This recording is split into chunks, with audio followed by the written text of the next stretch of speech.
guys, and welcome back to my channel. This is gonna be like a quick impromptu video because I'm not finished editing what I wanted to go up yesterday, and I didn't plan my weekend out accordingly. So I'm just gonna do a quick video because I want there to be something to go up tomorrow. So if you would like to stay tuned for a kind of like quick catch up, chit chat, book haul video, then stay tuned.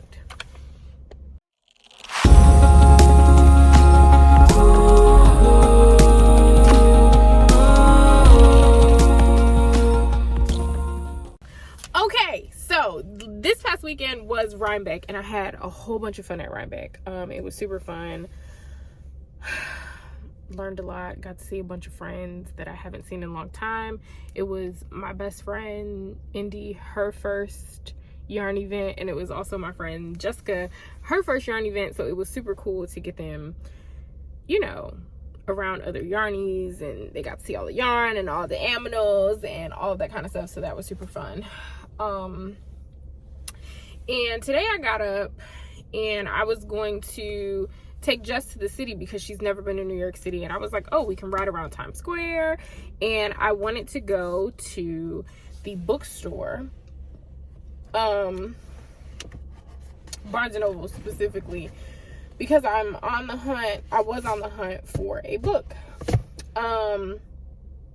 She ended up being surprised with plans by a friend of hers. So I went to the Barnes & Nobles in Union Square all by myself. Now, it was the first time that I was in that particular Barnes & Nobles, and I did my research beforehand. It was the closest Barnes & Nobles to me that had the book that I was looking for. So the city is not far from me at all, so it wasn't that far of a ride. And I should have recorded while I was in there because I did not realize that that is a 4-floor Barnes & Nobles. Like, oh my gosh.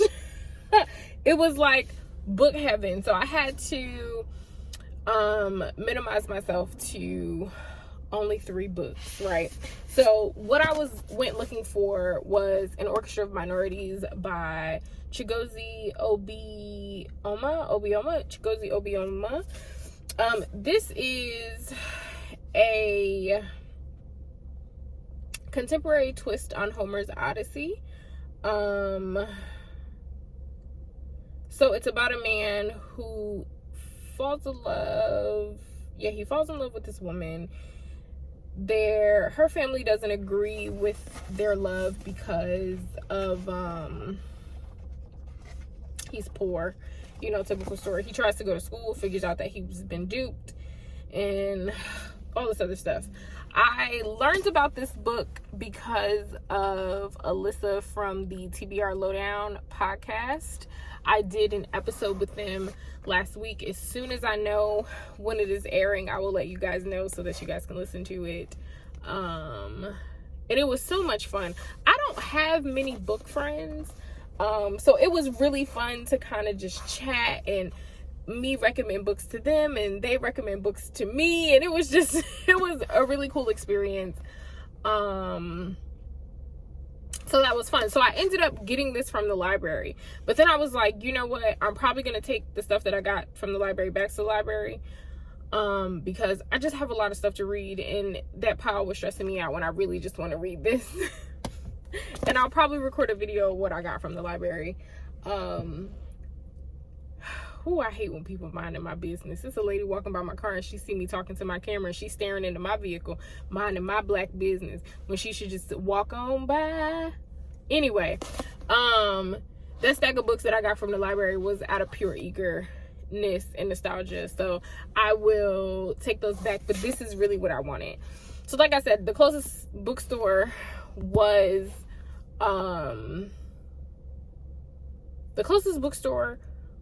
Union Square. So that's where I went and I got this.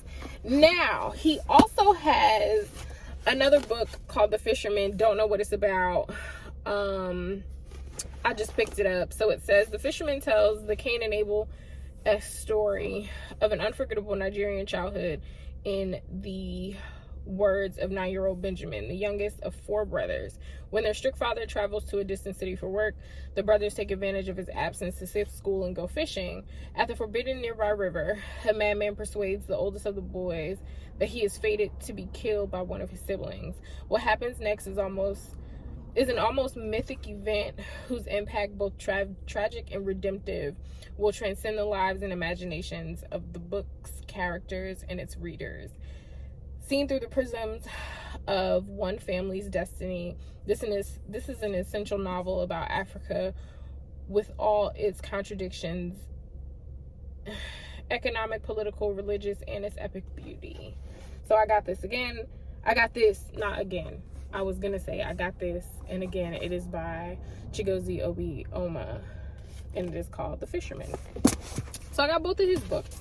And just so that I wasn't trapped in that store for the rest of forever, this I just saw, Fight Night by Miriam Towles. I'm gonna think that's how that's pronounced. The author of Dear Miss Metropolitan posted this and said that it was really good.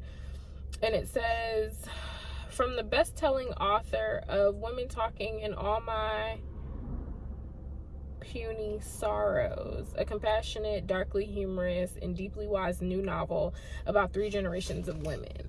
So it says, you're a small thing, Grandma writes, and you must learn to fight. Swift's grandma, Elvira, has been fighting all her life. From her upbringing in a strict religious community, she has fought those who wanted to take away her joy, her independence, and her spirit.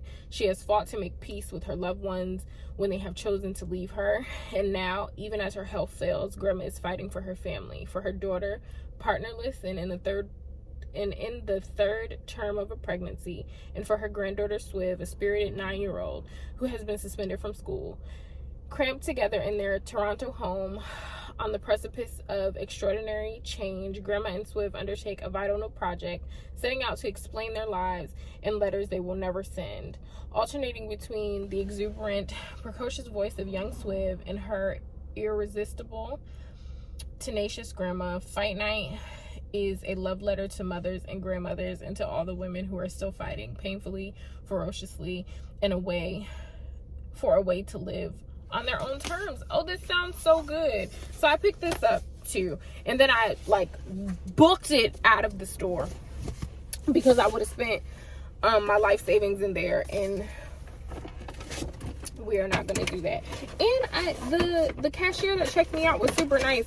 I told her that she should follow me on Instagram because I told her that I had a bookstore. She was like, you do? And I was like, yeah, I do.